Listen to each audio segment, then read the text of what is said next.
গভীর রাতে একটা শব্দ শুনে নয়নচাঁদ বাবুর ঘুম ভেঙে গেল। এমনিতেই নয়নচাঁদের ঘুম খুব পাতলা।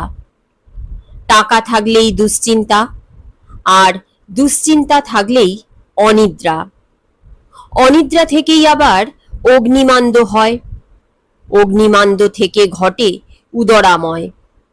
সুতরাং টাকা থেকেও নয়নচাঁদের সুখ নেই। সারা বছর কোবরেজি পাঁচন, হোমিওপ্যাথি গুলি আর অ্যালোপ্যাথির নানা বিদঘুটে ওষুধ খেয়ে বেঁচে আছেন কোনো মতে। ঘুম ভাঙতেই নয়নচাঁদ চারদিকে চেয়ে দেখলেন। রাত্রিবেলা এমনিতেই নানা রকমের শব্দ হয়। ইঁদুর দৌড়োয়, আরশোলা খড়খড় করে, কাঠের জোর পটপট করে ছাড়ে, হাওয়ায় কাগজ ওড়ে, আরো কত কি। তাই নয়নচাঁদ তেমন ভয় পেলেন না। তবে আধো ঘুমের মধ্যে তার মনে হয়েছিল শব্দটা হলো জানলায়। জানালার শিকে যেন টুং করে কেউ একটা ঢিল মেরেছিল। বিছানার মাথার দিকেই জানালা, জানালার পাশেই একটা টেবিল, তাতে ঢাকা দেওয়া জলের গেলাস। নয়নচাঁদ টর্চ জেলে জলের গেলাসটার দিকে হাত বাড়িয়েই থমকে গেলেন। টেবিলের ওপর একটা কাগজের মোড়ক পড়ে আছে।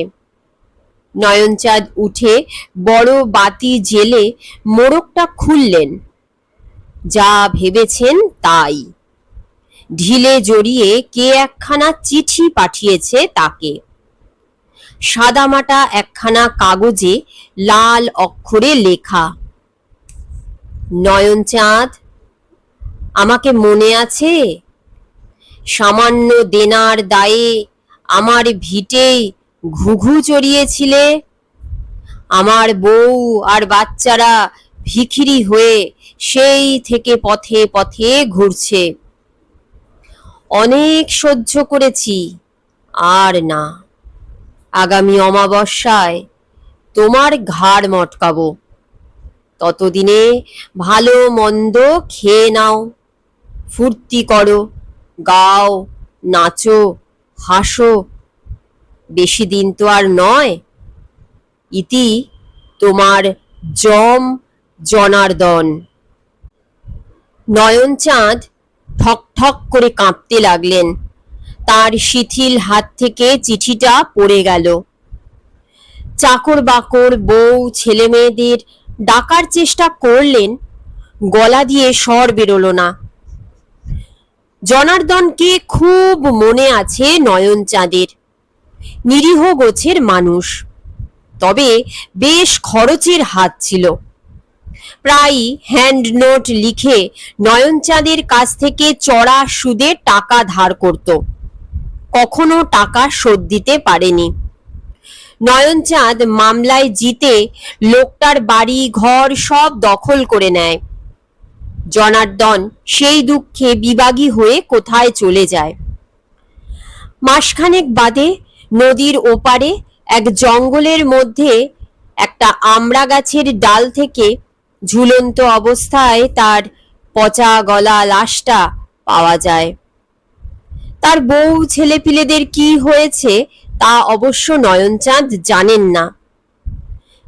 সেই ঘটনার পর বছর ৩-৪ কেটে গেছে। নয়নচাঁদের ভূতের ভয় আছে। তাছাড়া অপঘাতকেও তিনি খুবই ভয় পান। খানিকক্ষণ বাদে শরীরের কাঁপুনিটা একটু কমলে তিনি জল খেলেন এবং বাড়ির লোকজনকে ডাকলেন। রাত্রে আর কেউ ঘুমোতে পারল না। এই রহস্যময় চিঠি নিয়ে উত্তেজিত আলোচনা গবেষণা হতে লাগলো। পরদিন সকালে গোয়েন্দা বরদাচরণকে ডেকে পাঠানো হলো। গোয়েন্দা বরদাচরণ পাড়ারই লোক। বরদাচরণ লোকটা একটু অদ্ভুত। স্বাভাবিক নিয়মে কোনো কাজ করতে তিনি ভালোবাসেন না। তার সব কাজেই একটা বৈশিষ্ট্য আছে। এই যেমন কোনো বাড়িতে গেলে তিনি কখনো সদর দরজা দিয়ে সেই বাড়িতে ঢুকবেন না। এমনকি খিড়কি দরজা দিয়েও না। তিনি হয় পাঁচিল টপকাবেন, নয়তো গাছ বেয়ে উঠে ছাদ বেয়ে নামবেন। এমনকি জানালা ভেঙেও তাকে ঢুকতে দেখা গেছে। নয়নচাঁদের বাড়িতে বরদাচরণ ঢুকলেন টারজানের কায়দায়। বাড়ির কাছেই একটা মস্ত বটগাছ আছে। সেই বটের ঝুড়ি ধরে কষে খানিকটা ঝুল খেয়ে বড়দা পাশের একটা জাম গাছের ডাল ধরলেন। সেটা থেকে লাফিয়ে পড়লেন একটা চালতা গাছে। সেখান থেকে নয়নচাঁদের বাড়ির পাঁচিল ডিঙিয়ে অবশেষে একটা রেইন পাইপ ধরে 3 তলার জানালায় উঁকি দিয়ে হাসি মুখে বললেন, এই যে নয়ন বাবু, কি হয়েছে বলুন তো। জানালায় আচমকা বরদাচরণকে দেখে নয়নচাঁদ ভিড়মি খেয়ে প্রথমটায় গো গো করতে লাগলেন। চোখে মুখে জলের ঝাপটা দিয়ে তাকে ফের সামাল দেওয়া হলো। বরদাচরণ ততক্ষণে ধৈর্যের সঙ্গে জানালার বাইরে পাইপ ধরে ঝুলে রইলেন। অবশেষে যখন ঘটনাটা বরদাচরণকে বলতে পারলেন নয়নচাঁদ, তখন বরদা খুব গম্ভীর মুখে বললেন, তাহলে এ জানালাটাই, এটা দিয়েই ঢিলে বাঁধা চিঠিটা ছোড়া হয়েছিল তো? হ্যাঁ বাবা বড়দা। জানালাটা খুব নিবিষ্টভাবে পরীক্ষা করে বড়দা বললেন, অনেক দিন জানালাটা রং করাননি দেখছি। না, খামোখা পয়সা খরচ করে কি হবে? জানালা রং করালেও আলো হাওয়া আসবে, না করালেও আসবে। ঝুটমুট খরচে যাব কেন? তার মানে আপনি খুব কৃপণ লোক, তাই না? কৃপণ নই বাবা, লোকে বাড়িয়ে বলে, তবে হিসেবই বলতে পারো। আচ্ছা, কাল রাতে আপনি কি খেয়েছিলেন? কেন বাবা বড়দা, রোজ যা খাই তাই খেয়েছি, 2খানা রুটি আর কুমড়োর ছেঁচকি। বরদাচরণ গম্ভীর হয়ে বললেন, আপনি খুবই কৃপণ, ভীষণ কৃপণ। না বাবা, কৃপণ নই, হিসেবই বলতে পারো। আমার ফিস কত জানেন? 500 টাকা, আর খরচপাতি যা লাগে। নয়নচাঁদ ফের ভিড়মি খেলেন। এবার জ্ঞান ফিরতে তার বেশ সময়ও লাগলো। বড়দা বিরক্ত হয়ে বললেন, কৃপণ বা হিসেবি বললে আপনাকে কিছুই বলা হয় না, আপনি যাচ্ছে তাই রকমের কৃপণ। বোধহয় পৃথিবীর সবচেয়ে কৃপণ লোক আপনি। নয়নচাঁদ মুখখানা বেজার করে বললেন, পাড়ার লোক হয়ে তুমি 500 টাকা চাইতে পারলে? তোমার ধর্মে সইল? আপনার প্রাণের দাম কি তার চেয়ে বেশি নয়? কিছু কম হবে বাবা, হিসেব করে দেখেছি, আমার প্রাণের দাম 250 টাকার বেশি নয়। তবে আমি চললুম, ভিজিট বাবদ 20টা টাকা আমার বাড়িতে পাঠিয়ে দেবেন। নয়নচাঁদ আঁতকে উঠে বললেন, যেও না বাবা বড়দা, যেও না, ওই 500 টাকাই দেব খন। বরদাচরণ এবার পাইপ বেয়ে নেমে সিঁড়ি বেয়ে ঘরে এসে উঠলেন।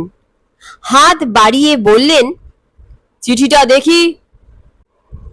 চিঠিটা নিয়ে খুঁটিয়ে সবটা পড়লেন। কালিটা পরীক্ষা করলেন, কাগজটা পরীক্ষা করলেন, আতশ কাচ দিয়ে অক্ষরগুলো দেখলেন ভালো করে। তারপর নয়নচাঁদের দিকে চেয়ে বললেন, এটা কি জনার্দনেরই হাতের লেখা? ঠিক বুঝতে পারছি না, জনার্দন কয়েকটা হ্যান্ড নোট আমাকে লিখে দিয়েছিল, সেই লেখার সঙ্গে অনেকটা মিল আছে। বড়দা বললেন, মনে হচ্ছে গামছাটা তেমন টেকসই ছিল না। তার মানে কি বাবা, এখানে গামছার কথা ওঠে কেন? গামছাই আসল। জনার্দন গলায় গামছা বেঁধে ফাঁসে লটকে ছিল তো, মনে হচ্ছে গামছা ছিঁড়ে সে পড়ে যায় এবং বেঁচে যায়। এ চিঠি যদি তারই লেখা হয়ে থাকে তো বিপদের কথা। আপনি বরং কটা দিন একটু ভালো খাওয়া দাওয়া করুন, আমোদ আহ্লাদও করে নিন প্রাণ ভরে। তার অর্থ কি বাবা? কি বলছো সব? আমি জীবনে কখনো ফুর্তি করিনি, তা জানো? জানি বলেই বলছি, টাকার পাহাড়ের ওপর শকুনের মতো বসে থাকা কি ভালো? অমাবস্যার তো আর দেরিও নেই। নয়নচাঁদ বাক্যহারা হয়ে চেয়ে রইলেন। তারপর বললেন, জনার্দন যে মরেছে তার সাক্ষী সাবুদ আছে। লাশটা শনাক্ত করেছিল তার আত্মীয়রাই। তবে তো আরো বিপদের কথা। এ যদি ভূতের চিঠি হয়ে থাকে তবে আমাদের তো কিছুই করার নেই।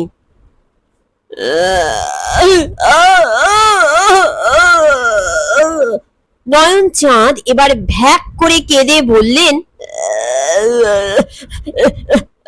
প্রাণটা বাঁচাও বাবা বড়দা, যা বলো তাই করি। বড়দা এবার একটু ভাবলেন, তারপর মাথাটা নেড়ে বললেন, ঠিক আছে, দেখছি। এই বলে বরদাচরণ বেরিয়ে গেলেন। ফিরে এলেন 3 দিন পর। মাথার চুল উস্কো খুস্কো, গায়ে ধুলো, চোখ লাল। বললেন, পেয়েছি। নয়নচাঁদ আশান্বিত হয়ে বললেন, পেরেছ বেটাকে ধরতে? যাক, বাঁচা গেল। বড়দা মাথা নেড়ে বললেন, তাকে ধরা অত সহজ নয়, তবে জনার্দনের বউ ছেলে মেয়ের খোঁজ পেয়েছি।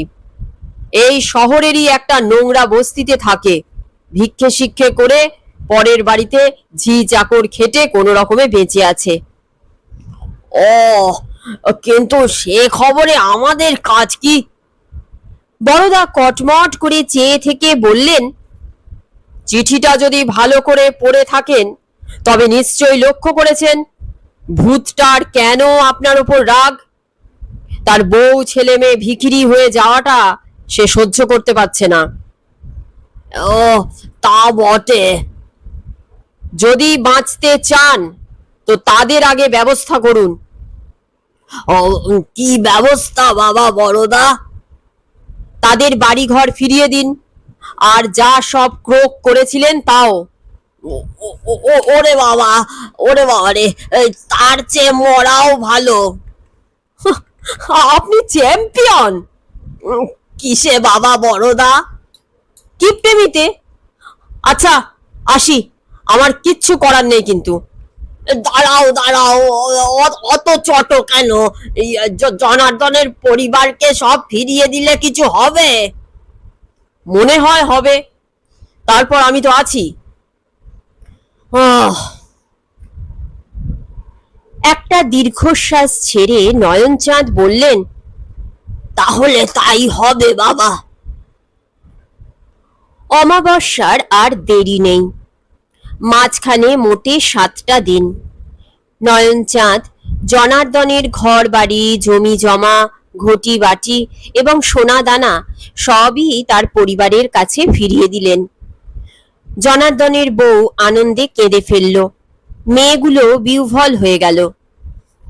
বড়দা নয়নচাঁদকে বললেন, আজ রাতে রুটির বদলে ভালো করে পরোটা খাবেন, সঙ্গে ছানার ডালনা আর পায়েস। বলো কি? যা বলছি তাই করতে হবে। আপনার প্রেসার খুব লো, শক টক খেলে মরে যাবেন।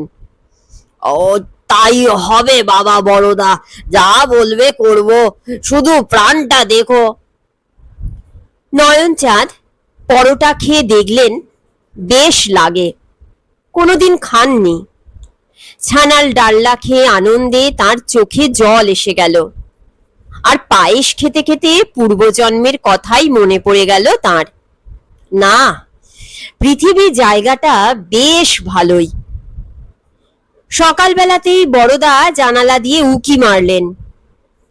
এই যে নয়নচাঁদ বাবু, কেমন লাগছে? গায়ে বেশ বল পাচ্ছি বাবা, পেটটাও ভুটভাট করছে না তেমন। আপনার কাছারি ঘরে বসে কাগজপত্র সব দেখলাম, আরো 10টা পরিবার আপনার জন্য পথে বসেছে। তাদের সব সম্পত্তি ফিরিয়ে না দিলে কেসটা হাতে রাখতে পারবো না। বলো কি বাবা বড়দা, এরপর যে আমি পথে বসবো? প্রাণটা তো আগে। কি আর করেন, নয়নচাঁদ বাকি 10টা পরিবারের যা কিছু দেনার দায়ে দখল করেছিলেন তা সবই ফিরিয়ে দিলেন। মনটা একটু দমে গেল বটে, কিন্তু ঘুমটা হলো রাত্রে। অমাবস্যা এসে পড়ল প্রায়। আজ রাত কাটলেই কাল অমাবস্যা লাগবে। সন্ধেবেলা বড়দা এসে বললেন, কেমন লাগছে নয়নচাঁদ বাবু, ভয় পাচ্ছেন না তো? ভয়ে শুকিয়ে যাচ্ছি বাবা। ভয় পাবেন না, আজ রাত্রে আরো 2খানা পরোটা বেশি খাবেন। কাল সকালে যত ভিখিরি আসবে কাউকে ফেরাবেন না, মনে থাকবে? নয়নচাঁদ হাঁপ ছাড়া গলায় বললেন,